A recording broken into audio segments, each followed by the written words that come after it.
Morning, Rick. How are you, buddy? I'm doing really well. Are you ready for vacation? Absolutely. Yeah, everybody needs a break from everything right now. Would you agree? Break from everything. Break from the big week we had last week. Yeah. It's awesome, man. That's right. First week of franchise training. So shout out to our guys in Summerfield, North Carolina, just north of Greensboro. Mm-hmm.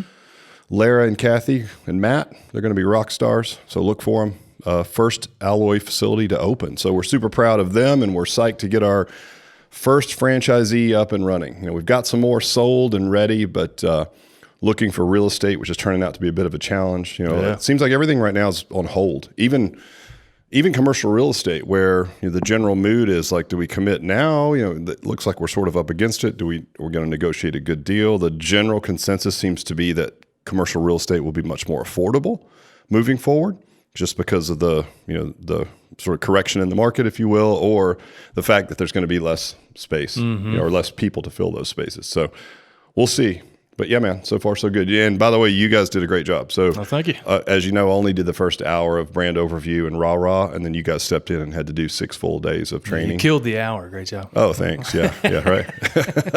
Hey, I really appreciate that. I spent a whole weekend putting it together, my 20-minute talk. But yeah, anyway, man, I'm pumped about today's topic because things are nuts, man. Mm-hmm. It can feel like the world's on fire. Certainly, I can't remember. I mean, I've been in business 28 years, so I feel like the things we're talking about today certainly apply to our business. And when I look at them and study these sort of concepts and ideas, I'm like, oh yeah, there's some things that we've done well, and there's some things that we could do better. But really what we're going to talk about are things that, if you want to be in business 28 years, in a business where, like a restaurants and gyms, where you rarely make it to 5 years, right? Right. Much less 28 years. How do you do it? What are the lenses that you're going to put on? And so for everybody that is going to make it out of this, and I'm confident that 70% of the health and fitness facilities are going to make it through, which is a large percentage. What do you need to do to safeguard yourself? Mm-hmm. And how do you look at your business and safeguard your business for events like this in the future? That's the main thing that we're future looking at. And right now, some people may not be doing what they need to right now. Yeah, and hopefully it's not too late, but yeah, listen, we're going to lay it out there. If you're not doing these things, if anything, it will give you a different way to look at the situation, hopefully, and certainly moving forward, a different way to judge your performance as a leader and how you're driving your team to look at your company and eventually your customers as well. Yeah, for sure. Did you like this? Your White Claw? Yeah. You can't do a podcast without a White Claw, right? Isn't this like the average white girl drink these days or something? I don't even know. Like, this is not that, you guys. It's a caffeinated, sparkling beverage that I grabbed from my fridge at home. So I think it is my 21-year-old daughter's, though, so it might be a White Claw derivative. I don't know. There you go. Yeah, if it is, I'll be hammered. I can't. I don't have any tolerance. I can't drink White Claws. White Claw wasted. I'll pass out. Yeah, exactly. I'm going to pass out, throw up on the table.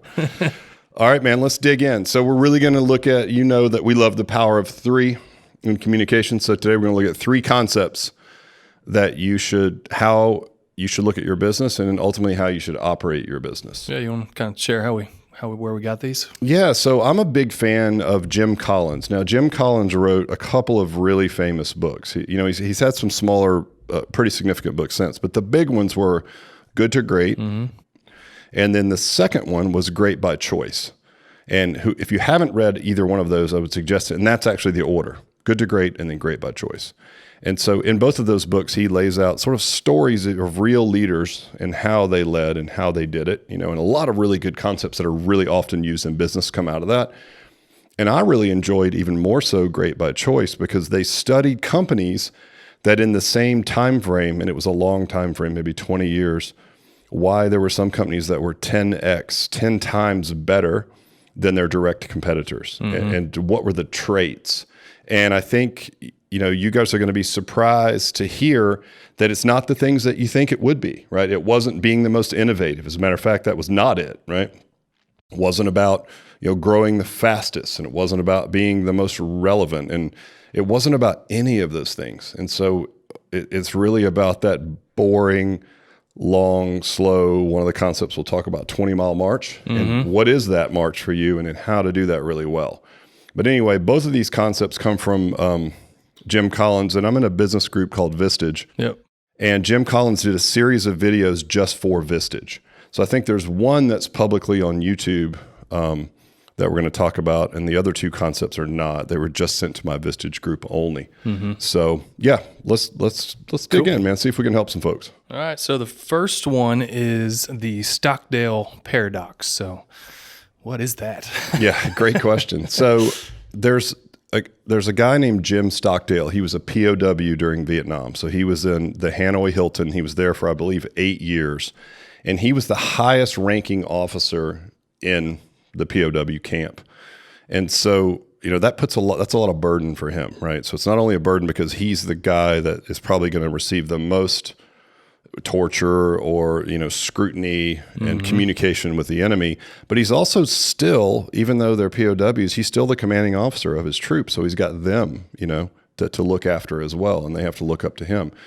And so Jim Collins did an interview with Jim Stockdale, and he asked him, how did you do it? Like, how did you survive this? And he had some really interesting points. He's like, listen, I knew all along that I was going to make it out. I really did. And I knew not only was I going to make it out of this, but this was going to be one of the defining moments in my entire life. And I would forever be changed by this experience, and I would be better than I was when I got here, when I came out of this experience. And unwavering faith that he was going to make it. But at the same time, he also was very realistic. And so therein lies the paradox. So in other words, he knew that the daily reality of that prison camp was going to be absolutely horrible. And imagine the uncertainty that they lived in there. It was like you could be pulled out at any it was complete uncertainty. Never knew when you were going to get out. You could be pulled out at any time and be tortured for no reason. You could be told one thing, get your hopes up, which, as you know, is super dangerous if you're in a situation like that, only to then be let down. And so what he was able to do and how he survived is he had ultimate optimism for the long-term outcome, but at the same time, he was very realistic and blunt about the exact realities of where they were. And the second question that Jim Collins asked, Stockdale was, listen, who didn't do as well? Like, how did you do well? And then who didn't do as well? And he's like, it was a surprising answer. He's like, well, that's easy. It was the optimist. He's like, let's say someone was so optimistic that no matter what, we're getting out of this thing by Christmas. Surely by Christmas, this will be over, right? And it was sort of blind optimism in a lot of ways. And then, of course, Christmas would come and go, right? Yep. And they would be literally heartbroken, devastated. And it would break them mentally and physically in some cases, because as you know, those two things are intertwined. And so what Stockdale was able to do and how he tried to lead his men, even in the POW camp, was to say, we're not getting out of here by Christmas. Don't fool yourself. We're not. At the same time, be ultimately optimistic, because at some point we are going to get out of here. And when we do, we are going to be better people for it. And it's going to become the defining story of our lives. But it ain't happening by Christmas, right? So cool your jets a little bit. It's unwavering faith that you will get out, but be grounded to the day and be able to deal with that. To the realities of the day. Right. And so if you take that Stockdale Paradox lens and you put it over what's going on right now for small businesses, right? It's like a lot of people are in forced shutdowns. We were lucky. We were forced shut down as well, but we were the first state to be able to reopen. So we're in our 5th week already, right? And things have actually normalized. It looks great. So, we were lucky in that case, but there's a lot of people who, and not only were they forced to shut down, but there's uncertainty about when you'll reopen. I have friends in the industry that are building lobbying groups, like Frank Nash. I'll be on his podcast for his lobby group in Massachusetts, because restaurants are open. All these things are open except no gyms.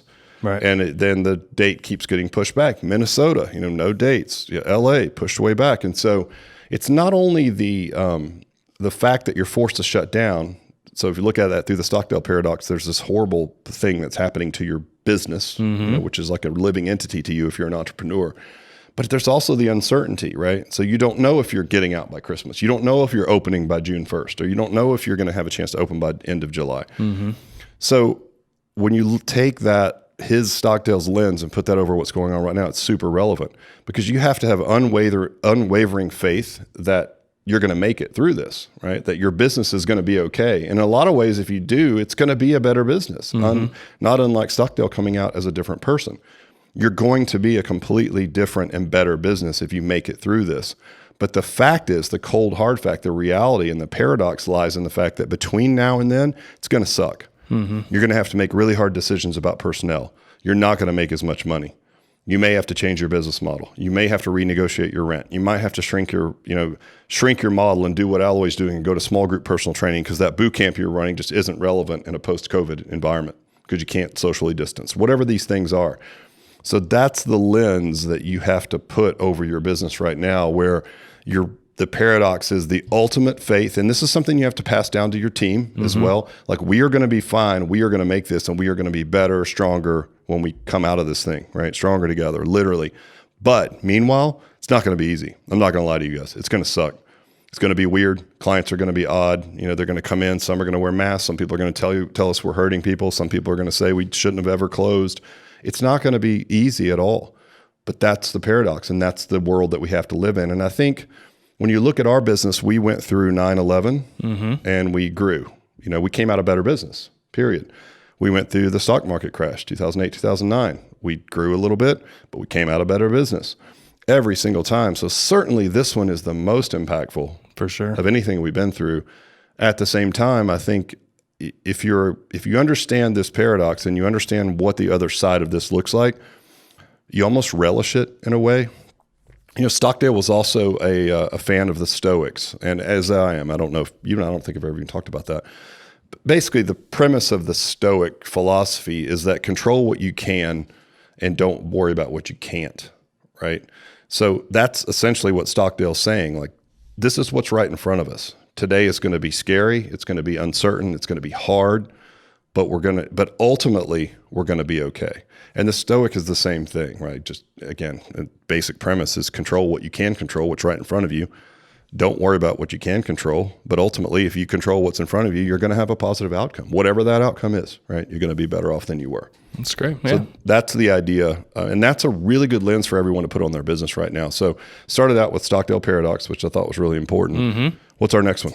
The next one is Productive Paranoia. Yeah, it's kind of an odd name for it, but Productive Paranoia, the way that Jim Collins explained this in the video was he used an example of, again, wartime, because again, never is there more, tension and leadership examples than during a wartime, right?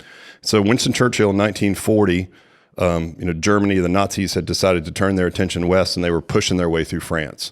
And so Winston Churchill said to the French, we're committing to help you. They had committed to come in and try to help them in any way that they could. But at the same time, there was this overwhelming desire, as it should be, to, what in his words, protect the island, which is you have to protect the UK. Yep.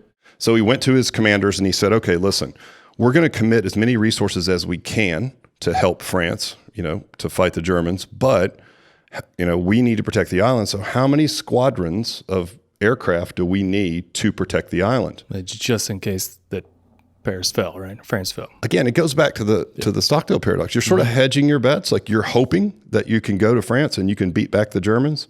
If you can't, circle the wagons. How many squadrons are we going to need so that Germany doesn't cross the channel and basically turn the UK into the next Berlin? What do you need to have a business at the end of this? Exactly. So hit the nail on the head. At our lens, what is your 25 squadrons, right? So what do you need to protect? And of course, as we know from history, Germany did run right through France, right? And then when they did, they had held back 25 squadrons was what the commander had come back with. We need 25 squadrons to protect the island.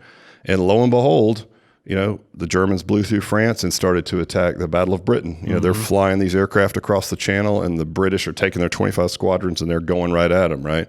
And I think that's where the famous quote came from, right? Never have so many offered so much to so few. Yep, exactly. And it was about the airmen of the British, army or British aircraft that were able to hold off the German attack. And then, of course, that held them off long enough for the Americans to enter the war. And then we all know, what happened after that. Go America. But to your point, Matt, the challenge and what Jim Collins says in the video is like, decide on what your 25 squadrons is. Meaning, what do you need to preserve? If okay, so this thing jumps off, this virus jumps off. Yep. What do we need to protect to make sure that we can survive? Because ultimately, at the end of the day, we have this optimism. We need to survive this thing. So what is that? And sometimes it can be cash. Like, I mean, that's the obvious one, right? Right. How much money are we going to need? How long is our runway? And you can't do this with blind optimism. You can't just say like, well, we're going to make it, and not understand what that really means, right? So, how much cash do I need? Is it people, right? And sometimes it can even be brand equity. Do I need to, what do I need to do to make sure that, my brand looks good coming out of this, or, certainly and what else we have going on now, right? Because now we have, protesting and things, and rightly so. But, where's your brand stand around those issues? And so sometimes brand equity is what you're going to circle the wagons around, right? But it's really important to decide, like, what do you really need to do to survive? And that's your protective circle. That's the moat around your castle. And you don't break that. You stick with it. And that's, again, it's a great lesson for us to learn about, okay, Stockdale Paradox, this is going to be hard, you guys. It's going to suck. No doubt we're going to make it, but let's be realistic about the facts of where we are. Right. Then for you as a strategic planner, all right, great. What's our 25 squadrons? What do we need to take care of to make sure that we make it through this thing? Cash, people, resources, brand equity, whatever those things are, right? Yeah. That's some tough questions when you have no idea when it'll be over. Like, when are you actually coming out? Any advice for that? Well, I think if you go back to the Stockdale Paradox, you have to understand that it's going to be a grind. And that's not enough either, right? Just to survive is not the goal. And that goes back to productive paranoia. So one thing that Churchill said, he didn't say that we want to survive this, like that Germany's going to come in and bomb us into oblivion. All we want to do is make it through. He never said that. He said nothing short, no matter what, nothing short of victory. And so you can still be that optimistic. Like, we are going to win, and whatever that win means, right? So that's kind of the idea. It's like, listen, we're going to circle the wagons because these are the things that we're going to need to win. And you might as well plan for as long as you have to plan. I mean, I know we don't know how long it's going to take, 6 months, 8 months, whatever that is, right? Right. I don't think with the unknowing part, there's no way we can plan around that. So you just have to have some cash reserves. You have to keep key people, right? But you also have to be realistic about that as well. Is it 25 squadrons or is it 10? Keeping everyone on full boat because you just read an article that said as soon as this is over, all your members are going to come running back into your gym might be blind optimism, not realistic optimism. It's not that grounded. You got to be in the moment kind of thing, right? Exactly. You have to fully understand what you're going through. Yep, 100%. So, but yeah, those are the first two. So get your expectations aligned, be ultimately optimistic, and then circle the wagons. What's your 25 squadrons? What are you going to need to do to survive? And not just survive, but I would say, just like Churchill, like, what are you going to do to win? Because I'm not interested in just being in business, barely, right? And not paying the bills. Like, I want to win, whatever that means to me. Yep. I think this goes back to a little bit of something we've talked about too, is Simon Sinek's idea of like infinite games, that a lot of companies are in the wrong game. They don't know the game they're in, and they're playing a finite game. Meaning we want to be the best at blank, or we want to be number one in this category. Where I think the infinite game says that we want to provide as much value to people that are either our franchisees for us or our members of our gyms or clients of our gyms as possible. And if we do that, we are in this for the long game. And we've done a good job of that. We've been here 28 years. Right. And we don't look anything, our business structure, our pricing structure, how we service clients, what we do, the nuts and bolts don't look anything like they did in 1992. But the general principles are the same. And we always know that we're doing the right thing. People need coaches. Exercise is never going to go out of style, right? How we service it and all that, that can change at any time. But that's, to me, the lens that we put on, on how we're going to win. So I don't just want to like make it through this. I want to win. And to win is to stay in business. And to stay in business, you do have to hit certain metrics, and you do have to make money, and you do have to be able to pay people well and all the things that go along with that. So I can ramble on this, but does that make sense? Yeah, absolutely. All right, awesome. I think they like it when you ramble anyway. No, I don't know, man. Well, it's good because I do it all the time. Usually some nuggets that come out of those rambles.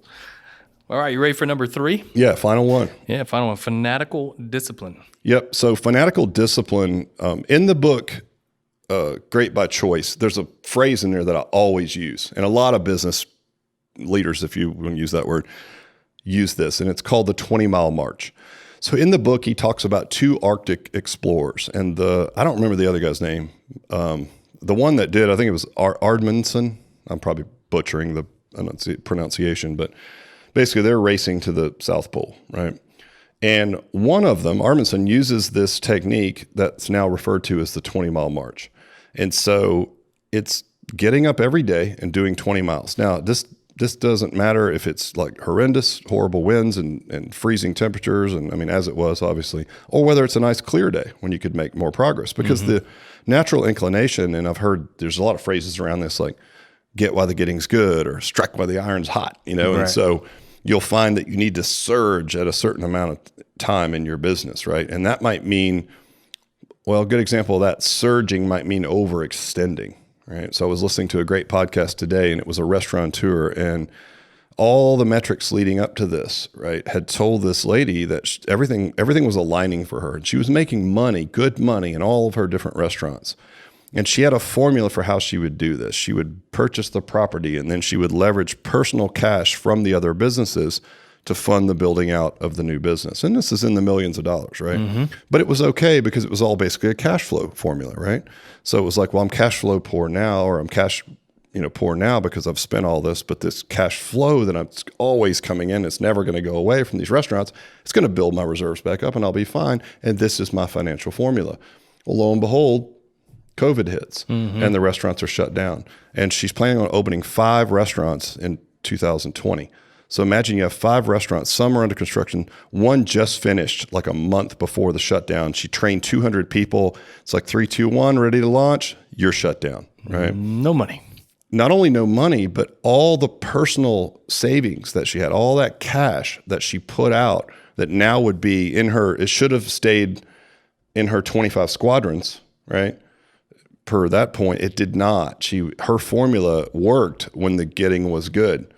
And so when you look at the 20-mile march, the 20-mile march is, and I'm knocking her like, listen, it was a good formula and it probably looked great on paper, and who could have predicted, right? Sure, yeah. But at the same time, it's a great lesson. I hate that it had to happen to someone, but it's a great lesson to say, well, if you're on your 20-mile march, right, then you keep your 25 squadrons, right? You don't go with that formula. And then you fanatically, whether the weather is good or the weather is bad, you only go 20 miles. And the end of that story, because I'll get distracted, is that Arminson, he did 20 miles every day, whether the weather was terrible, or the weather was not. The other explorer, I think Scott might have been his last name, but I might not be remembering that correctly.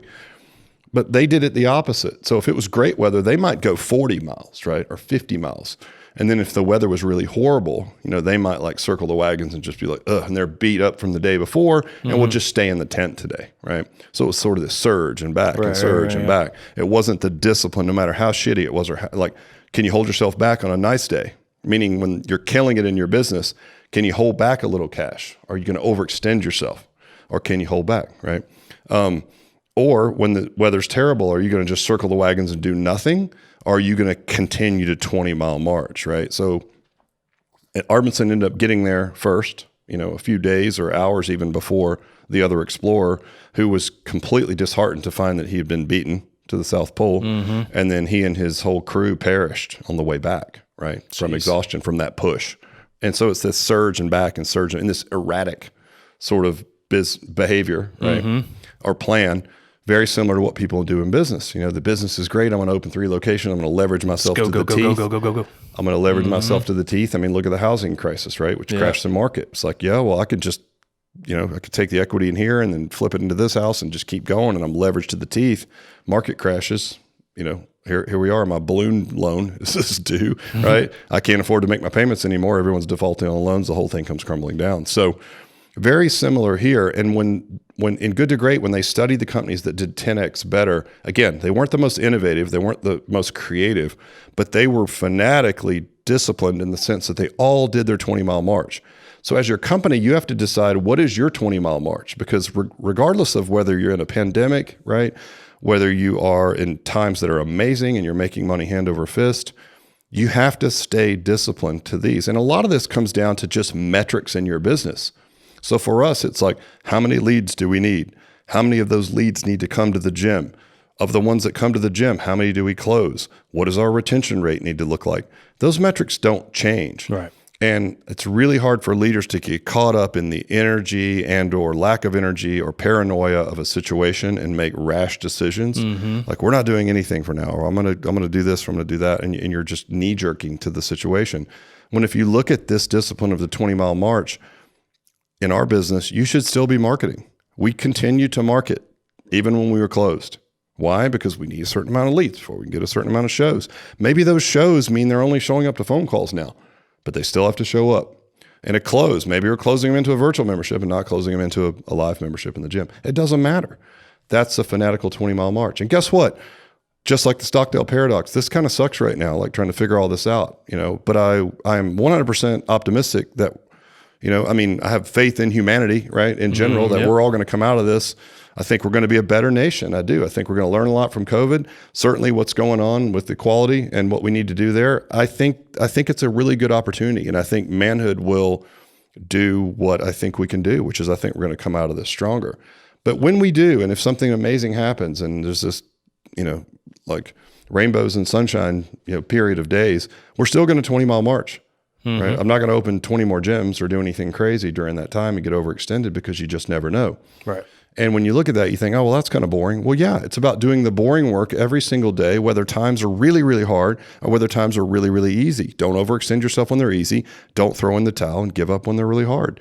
And if you do that, again, which proven in Great by Choice, the companies that do that are 10 times more successful than the companies that do not. Right. So, did you ever run into that? I mean, in your early years, maybe things are really going really good and you pump on the brakes, or?